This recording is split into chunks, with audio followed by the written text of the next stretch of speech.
세상을 바꾸는 힘. 최영일의 YTN 뉴스 정면 승부.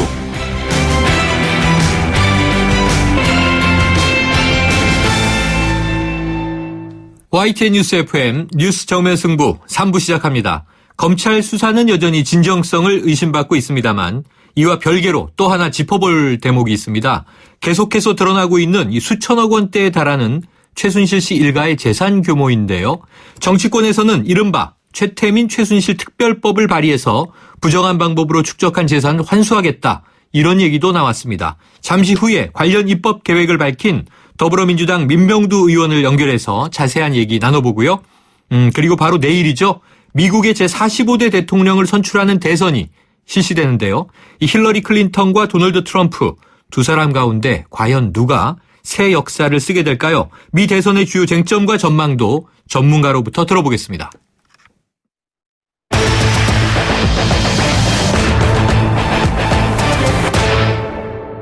네, 더불어민주당 민병두 의원을 연결해서 이른바 최태민 최순실 특별법에 대한 얘기 나눠보겠습니다. 민 의원님, 안녕하십니까? 네, 안녕하세요. 자, 우선 이 법안 발의의 취지부터 좀 설명해 주시죠. 지금 여러 가지 보도에 따르면 최태민, 최순실 일가가 형성한 재산이 한 수천억 원 될 거라고 보는데 네. 유치원을 경영해서는 수천억 원 모을 수가 없다는 것이죠. 네네. 그렇다고 한다면 이것이 되게 부정한 방법으로 형성된 재산이 아닐까 하는 의심을 가질 수밖에 없고요. 또 상당한 정도 해외로 좀 빼돌리지 않는가 하는 국민적 분노가 있습니다. 네.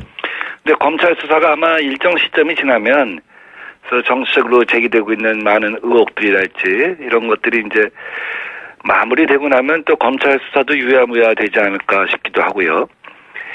또 이 재산 환수도 부분에 그치지 않을까 하는 우려가 있어서 차제 제대로 된 법을 만들어 갖고 검찰이 이 일가의 부정한 재산을 갖다가 끝까지 추적해서 환수할 수 있도록 법적 근거를 제공하고자 하는 것입니다. 네, 그러면요, 이 의원님 궁금한 점이요.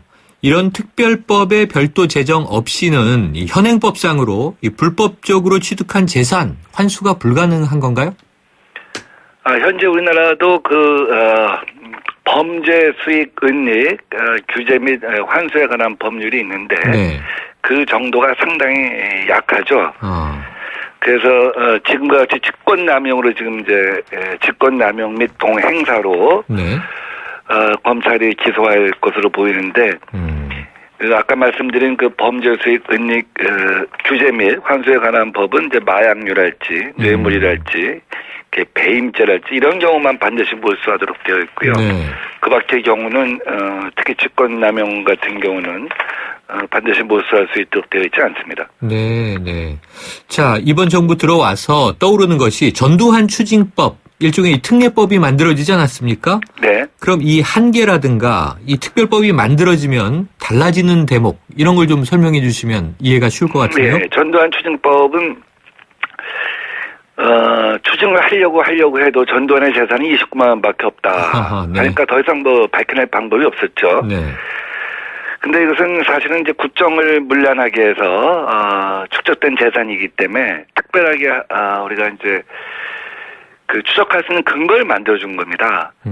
그래서 전두환과 그 일가가 부정 축제한 부분이 변형되었거나 증식되었거나 혹은 제3자에게 이전되었거나 한 부분에 대해서도 몰수할 수 있도록 한 것이죠. 네. 그리고 몰수의 어떤 그 시효 같은 것을 연장한 것입니다. 네.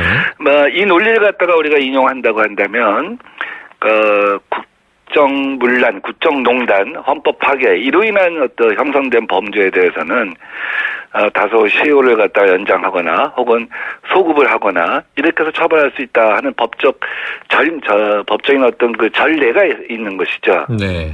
그래서 이 부분을 원용할 수 있을 것 같다 하는 생각이 들고요. 또 하나는 프랑스에서 2011년도에 형법 개정안이 있었는데 아마 세계에서 가장 강력한 형법 개정안일 겁니다. 네.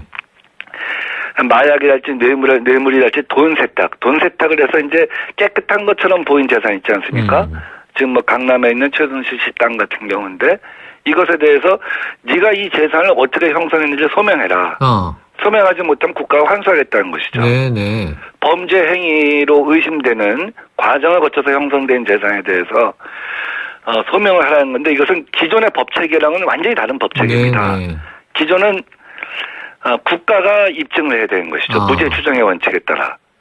근데 거꾸로 이번에는 피의자가 입증을 하라는 것이거든요. 네. 그래서 이 부분은 뭐 당연히 그 프랑스의 헌법위원회도 갔고 또 유럽의 인권위원회도 간 걸로 알고 있습니다. 근데 거기서 다 법적으로 문제가 없다 하는 판결을 받았죠. 그래서 이 부분도 아마 적용할 수 있지 않을까 하는 생각을 갖고 있어요. 왜냐하면 최순실 씨 일가가 교육재단 영남대학교를 갖다가 이용해서 네. 거기에 어떤 부정한 청탁이나 횡령 뭐 이런 것 등을 이용해서 형성된 재산도 있을 것이고요. 유경재단을 통해서 형성된 재단 등도 있을 것인데 지금 과거에 20년, 30년 전 행위를 갖다가 배임인지 횡령인지 일일이 법적으로 규명하려면 굉장히 힘들죠. 네. 그래서 프랑스법을 갖다 원용해서 하게 되면 입증하라. 몰수할 수 있는 근거가 생기는 것이죠. 네. 자, 뭐 이 사적인 재산, 개인적인 재산이야 누가 뭐라 하겠습니까만 이 공적 성격을 갖는 기구를 이게 남용하거나 악용해서 축적한 부정재산의 규모 국민들이 궁금해하고 있는데요. 아까 수천억 원대라고 하셨는데 혹시 한 어느 정도 추정하세요? 글쎄 저는 이제 그 부분에 대해서는 제가 뭐 단정적으로 말씀드리긴 힘들고 네. 그러니까 이런 법을 만들어서 조사할 수 있는 어떤 근거를 갖다 제공해 주자 이겁니다.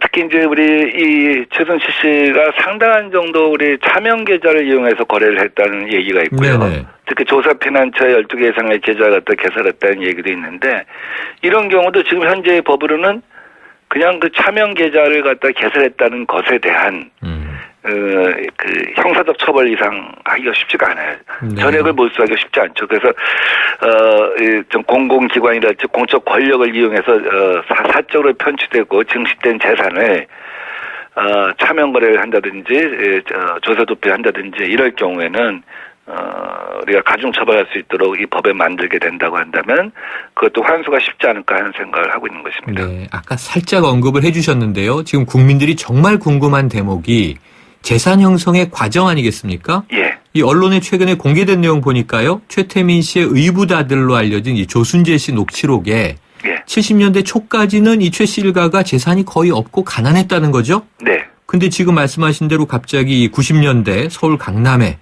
이 뭐 건물도 생기고 땅도 생기고 학원과 유치원을 운영했다는 건데 그것도 20대 중후반에 젊은 나이에 형성 과정이 좀 밝혀진 바가 있습니까? 20대 중후반에 유치원을 갖다가 운영을 해갖고 강남에 수백억 원짜리 건물을 산다는 것은 불가능한 얘기죠. 네. 그래서 전혀 지금 뭐 도대체 이 최순실 씨와 그 또 언니라고 하는 거예요. 또 전 남편 이런 사람들 그 일가가 형성한 재산이 얼마인지 알 수도 없고 전혀 그 형성 과정을 경제 활동에 대한 형성 과정 자체가 드러나 있지 않죠. 그러니까 실제로 이제 이런 법이 만들어지면 과거에 세금을 얼마를 냈는지 이걸 쭉 추적해 보면 알 수 있지 않겠습니까? 재산세는 얼마를 냈고 소득세는 얼마를 냈고 이걸 쭉 추적해 보면 이 경제 활동에 어디 공백이 많이 있을 거라고 보입니다. 네, 그것을 갖다 이제 본인이 합법적이다, 부당하지 않다 하는 것을 입증하도록 해야 되는 것이죠. 자, 이 법이 만들어지게 되면 아마 이제 앞으로 무슨 그 사학의 부정에 대해서도 우리가 나중에 국가에서 환수할 수 있는 근거가 될 수도 있을 것입니다. 네. 자, 이 박근혜 대통령이요. 이 전두환 정권으로부터 이 박정희 대통령의 통치자금 6억 원을 받아가지고 나왔다. 이거 뭐 많이 알려진 얘기인데요. 자, 이 돈도 상당수가 최태민 씨에게 갔다. 이런 얘기가 요즘에 많이 돌고 있어요. 어떻게 보십니까? 제가 그것까지는 잘 모르겠지만 어쨌든 대통령이 지난번 대통령 선거 때 약속을 하시지 않았습니까? 그 6억 원에 대해서는 토론 과정에서 나왔죠. 사회에 헌납하겠다 하는 약속을 하셨는데 지금 4년이 지나도록 전혀 얘기가 없습니다. 저는 아마 이번 그 대통령의 사과 과정에서 사실은 그 사적 비밀 정보를 운영해서 헌법을 유린하고 또 정경유착을 통해서 국민의 세금 창고를 갖다가 어떻게 보면 약탈하고 이런 사건에 대해서 진솔한 자기 반성도 있어야겠지만 적절한 시점에는 이 6억 원 문제에 대해서 본인이 약속한 것에 대한 이행도 필요하다고 봅니다. 네, 자 법안 통과 가능성 어느 정도 보세요? 이건 굉장히 그 치열한 그 법적인 논란이 있을 수도 있다고 봅니다. 네. 그래서 제가 일부러 페이스북에 아침에 공개한 것도 아까 프랑스의 법논리 또 전두환 추징법의 어떤 법논리 이런 걸 갖다 이렇게 제공하면서 이제 각계각층의 의견을 갖다 드리려고 했던 것이고요. 오늘도 이제 법조계 또 학계 얘기를 갖다 듣고 있습니다. 그래서 다음 주 정도에는 법안 성안에서 최순실 씨 강남 건물 앞에서 법안 발의 기자회견을 갖다가 하려고 하고요. 그다음에 공청회 등을 진행하려고 합니다. 네. 자, 그런데 또 이 법이 통과된다 하더라도요. 이 최근에 보니까 결국 검찰과 세무당국의 의지가 또 필요한 거 아니겠습니까? 네. 밝혀낼 수 있을까요? 그러니까 우리 외국 같은 경우를 보면 미국이나 프랑스 이런 데서 보면 5년, 10년을 추적하잖아요. 네네. 그래서 이게 법적 정의를 확실히 세우잖아요. 그 다음에 다시는 그런 류의 어떤 그 범죄를 갖다 저지르겠다는 유혹이 쉽게 일어나지 않도록 하는 거 아니겠습니까? 네. 우리 같은 경우는 검찰이 굉장히 시류에 편성해서 사회적으로 지금 막 그 집단 분위기가 형성됐을 때 조금 수사하다가 용도사미로 끝나면 안 되죠. 이걸 계속해서 추적을 갖다가 5년이고 한 몇 년이고 전담반을 갖다 편성을 해서 공소시효도 연장을 해갖고 계속 추적해서 어떤 사회적인 규범을 만들어 놓는다고 한다면 이번에 최순실 사건에서 얻는 큰 어떤 그 교훈이 되지 않을까 하는 생각을 갖고 있습니다. 네. 자, 다른 거 하나 여쭤보겠습니다. 의원님께서 지금 이 전국 해법으로 조기 대선 주장하셨잖아요. 예. 그러면 요즘에 이제 뭐 퇴진, 하야, 탄핵, 이선 후퇴 이런 얘기 많이 나오는데 자, 조기 대선 어떤 방식을 말씀하신 건가요? 자, 이제 거국 내각을 제가 제일 먼저 얘기를 한 바가 있습니다. 근데 네. 거국 내각을 14개월 운영한다고 하는 것은 큰 문제가 있죠. 네. 왜냐하면 선출되지 않은 권력이 국가를 14개월 책임진다? 그건 굉장히 그 법적인 논란이 있을 수 있고요. 네. 항상 대통령 권력과 우리 거국 내각 총리 간의 이중 권력 문제가 될 수가 있어서 네. 또 다른 혼란이 있을 수가 있는 것입니다. 근데 현재 박근혜 대통령이 사실은 국민들로부터 권한 정지를 갖다 명령받은 대통령이 14개월 동안 국정을 책임진다는 것도 굉장히 무리이고 네. 또 바로 지금 사임을 하게 되면 2개월 후에 대통령 선거를 치러서 그날 취임을 해서 그날부터 국무총리 임명하랴 청와대 짜랴 국무위원 짜랴 이러고 한 3, 4개월 갖다 허둥지둥 되다 보면 5년의 기초가 튼튼하지 않다 하는 생각을 갖고 있습니다. 네. 그래서 여야와 현재 대통령이 합의를 해서 한 6개월 후에는 대선을 치르는 걸로 하고 네. 권력을 단계적으로 이양하자. 그러니까 대통령의 권한 정지와 사임이 전제되어 있는 것이죠. 네네. 방점이 조기 대선이라기보다는 권력의 이양이 좀 앞당겨져야 한다. 왜냐하면 조기 대선은 또 자칫 오해하면 누구한테 유리하냐 불리하냐를 그렇죠. 비춰져서 초점이 이동한 그런 문제가 있습니다. 네. 그래서 저는 단계적 권력 이양을 한 6개월 내에 해자 이런 제안인 것이죠. 알겠습니다. 오늘 말씀 여기까지 듣죠. 고맙습니다. 네, 감사합니다. 지금까지 더불어민주당 민병두 의원이었습니다.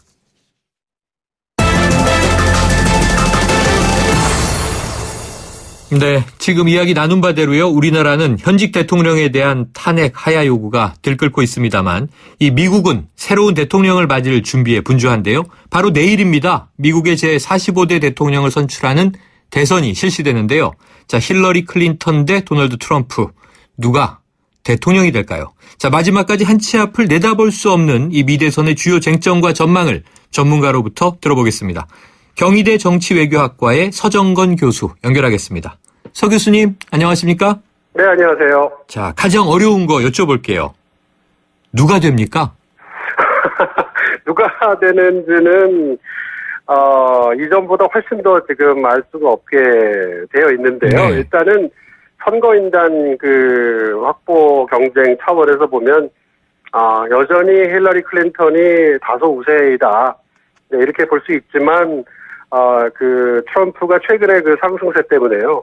경합주가 이제 안 했던 곳이 또 다시 이제 경합주가 되고 하면서 굉장히 여러 가지 그 시나리오가 있을 것 같아요. 근데 분명한 거는 힐러리가 아마 그 300명 선거인단 그 확보는 아마 하기 어려울 것 같고요. 네. 네, 한 270몇, 80몇 정도 해서 굉장히 그 근소한 차이의 어떤 그 승부가 되지 않을까. 네. 이런 식의 그 전망이 가능할 것 같습니다. 그런데 미국이 이제 이 간접선거니까요. 네. 선거인단 제도에 따라서 전체 선거인단 538명 중에 절반인 270명을 확보하면 대통령이 되는 거죠? 네, 그렇죠. 네. 그러면은 지금 당선 확률을 보면 두 후보 간 네. 격차가 꽤 크던데요. 네. 여론조사는 접전이고 이 차이를 어떻게 좀 우리가 이해하면 될까요? 그러니까 예를 들면 이제 저희 같은 우리나라 같은 경우에는 소위 이제 한 명 한 명 다 투표하는 거를 다 합산해서 이제 누가 한 표라도 더 많이 얻으면 대통령이 당선되는 시스템인데 네. 미국은 이제 각 주마다 그 선거인단 수가 지정이 돼 있습니다. 네. 그래서 그게 이제 그 선거인단 수는 물론 이제 그 주의 인구를 따라서 이제 정해지게 돼 있는데요. 네. 예를 들면은 뭐 뉴욕 같은 곳은 힐러리가 굉장히 쉽게 이길 것으로 이제 전망되는 곳인데 거기 선거인단 수가 29명이에요. 네. 그런데 이제 굉장히 초박빙이어서 누구가 이길지를 지금 예측하기 어려운 플로리다 주도 네. 선거인단 수가 29명이란 말씀이죠. 네. 그러니까 힐러리는 뉴욕을 쉽게 이기는데 거기서 29명. 플로리다는 누가 이길지 모르는데 거기도 29명. 그다음에 캘리포니아 같은 경우에 인구가 워낙 많기 때문에 선거인단이 55명이 이제 네, 그 배정이 돼 있는데 캘리포니아 같은 경우는 힐러리가 굉장히 유리하고요. 그래서 이걸 다 이렇게 합쳐 보면은 여론조사가 나오는 거는 뭐 1%, 2% 굉장히 오차 범위의 접전이다 하지만 선거인단 그 숫자가 나뉘어 배정돼 있는 걸 합쳐 보면 그래도 여전히 힐러리가 조금은 더 우세가 아닌가 이렇게 예상을 할 수 있는 거죠. 네. 자, 이 세 번의 TV 토론에서는 다 힐러리가 이긴 것으로 뭐 여론조사가 나왔습니다만. 네. 그래서 이제 낙승을 할 것이다 이렇게 바라보다가 네. 막판에 판세가 출렁이게 된 거. 아무래도 이 이메일 재수사 영향이 컸던 거죠.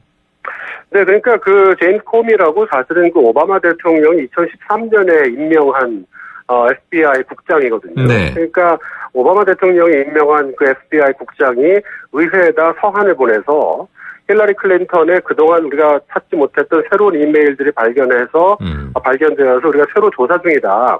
이런 서한을 보낸 거죠. 네. 그래서 그럼 힐러리 클린턴의 이메일 게이트가 끝난 게 아니구나라고 하는 인식이 이제 갑자기 퍼지게 되고요. 네.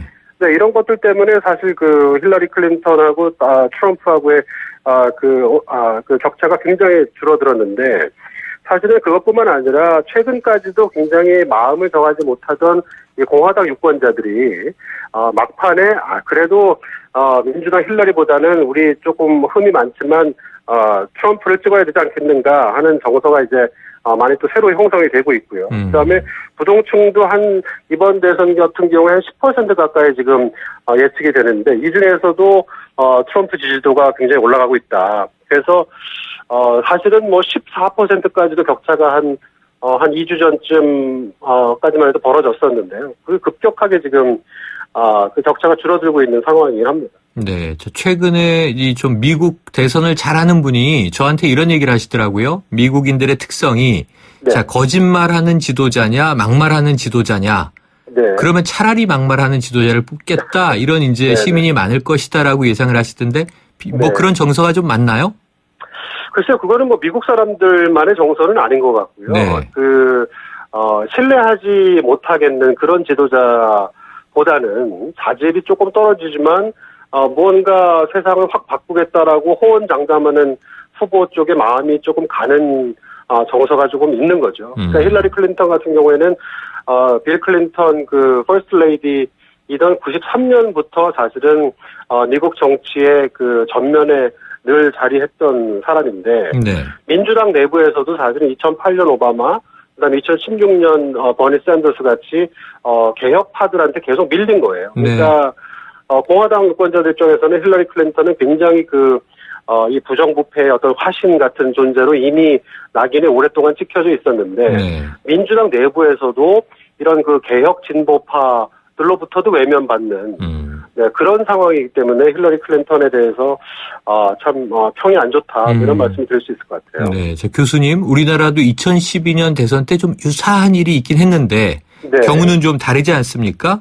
그러면은 이제 이 대선 개입한 거 아니냐 이렇게 시끌시끌 하잖아요. 네네. 지금 미국은 FBI는 이거 대선 개입이라는 입장 따로 없습니까? 그리고 아까 말씀드린 것처럼 이제 그 FBI 국장이 만약 공화당 대통령이 지명한 공화당 쪽에 가까운 인사라 그러면 사실은 이 제임스 코미라는 사람이 조지 W 부시의 행정부 때 법무부 차관을 했었어요. 네. 그다음에 오바마 대통령이 사실은 제임스 코미 그 국장을 임명하면서 요새 참 워싱턴 DC 이렇게 초당파적 인사는 찾아보기 드물다라고 네. 이제 극찬을 하면서 그 FBI 국장에다 앉힌 사람이기 때문에 어허. 네, 이 사람이 한 그 발언, 이 사람이 어떤 그 의회에 보낸 서한을 놓고 힐러리 캠프에서는 굉장히 속이 부글부글 끓었는데 네. 이걸 대놓고 반박하자니 오바마 대통령이 임명한 FBI 국장이라는 거죠. 네. 자, 네. 그런데요. 이 패배한 후보가 불복하면 어떻게 되나 궁금한데요. 네. 트럼프가 패배했을 시에 불복 가능성을 강하게 시사하지 않았습니까? 그렇죠. 어떨 것 같으세요? 사실 11월 8일 대선도 문제이지만 11월 9일 날 미국이 어떤 상황인가가 네. 네, 굉장히 사실은 또 초미의 관심사가 될 것 같아요. 그래서 물론 뭐 예상 들 많이 하시는 대로 트럼프가 이기면 뭐 이거는 뭐 본인이 뭐 잘해주겠다고 네. 할 건데 만약에 트럼프가 이제 패배하게 되거나 사실 미국은 그 대통령 선거 관리를 연방 정부에서 하지 않고 50개 주 정부에서 각자 하거든요. 네. 그러니까 어떤 주는 예를 들면 주 정부에서 굉장히 그 개표 관리도 철저하게 하고 뭐 신속하게 개표가 되고 공정하게 진행이 되는 반면에 또 어떤 주는 7시까지 사실 투표해야 되는데 뭐 시간을 더 늘려서 한다거나 이번에 네바다에서 조기 투표하는 경우에 트럼프가 벌써 불만을 표시한 게 있었거든요. 네. 그러니까 트럼프가 이런저런 정황을 근거로 해가지고 이 시스템이 잘못됐고 선거가 부정이다라고 할 가능성이 없지 않습니다. 네. 그런데 미국이란 나라는요, 일단 선거가 끝나고 결과가 나오면은요, 일단은 그거에 대해서 불복하는 것 가지고 어떤 뭐 이렇게 자신의 어떤 정치적 입지를 생각한다거나 하는 거는 상상하기 어려웠었는데 네. 전통적으로는요. 근데 이번에는 트럼프라서 네, 사실 어떻게 될지는 뭐 예측하기 좀 어려운 측면이 있네요. 네. 자, 요즘에 뭐 미국의 대통령 가문이 만들어지고 있다 이런 얘기도 나오던데요. 네. 빌 클린턴, 지금 힐러리 클린턴 만약 네. 대통령이 된다면 자, 미셸 오바마 여사 가능성이 네. 있습니까? 미셸 오바마 같은 경우도 사실은 지금 힐러리 클린턴 지지 유세를 굉장히 열심히 다니고 있고요. 네네. 네, 어떻게 보면 그 바락 오바마 대통령보다도 더 인기가 많은 지금 영부인 입장이고요. 네. 그다음에 아시는 것처럼 워낙 그 미국의 그 흑인 그 유권자들을 대변할 수 있는 전국적인 지도자가 이제 오바마 대통령이 퇴임하고 나면 또 사라지게 되는 네. 상황이어서 네, 어떤 뭐 인종 안배랄까요? 뭐 이런 측면에서도 굉장히 미셸 오바마의 어떤 그 장점이 있고요. 그다음에 워낙 뭐 변호사 출신에다가 또 병원에서 병원 대표 변호사도 네. 했었고요. 네, 그래서 워낙 능력이 있기 때문에 뭐 미셸 오바마도 상원 선거라든지 이런 식으로 아마 그 정치적 어떤 역량 같은 거를 뭐 선보이게 되지 않을까 그런 예측들이 있습니다. 알겠습니다. 한번 내일 모레 지켜보도록 하죠. 오늘 말씀 네. 고맙습니다. 네, 감사합니다. 지금까지 경희대 정치외교학과 서정건 교수였습니다. 1644 1644 대리운전 1644 불러보자 꽃배달도 1644 1644 전국 꽃배달 배송비 포함 3단 환 54,000원부터 3단 환 54,000원부터 1644 꽃배달 1644 대리운전 1644 1644 신세경입니다. 세계를 놀라게 한 아웃도어 기술이 대한민국 기술이란 사실 알고 계셨나요? 심장을 기록하는 기술 야크온 P, 체온을 조절하는 기술 야크온 H, 블랙야크의 혁신이 아웃도어의 혁신을 이끌어갑니다. 세상은 문 밖에 있다. 블랙야크. 올뉴 제규어 F페이스 탄생. 제규어의 스포츠카 F타입 DNA를 그대로 물려받은 가장 제규어다운 SUV. SUV가 표현하는 스포츠 드라이빙이란 바로 이런 것이다. 제규어 단 하나의 퍼포먼스 SUV 올뉴 제규어 F페이스. 3부는 여기까지고요. 4부로 이어갑니다.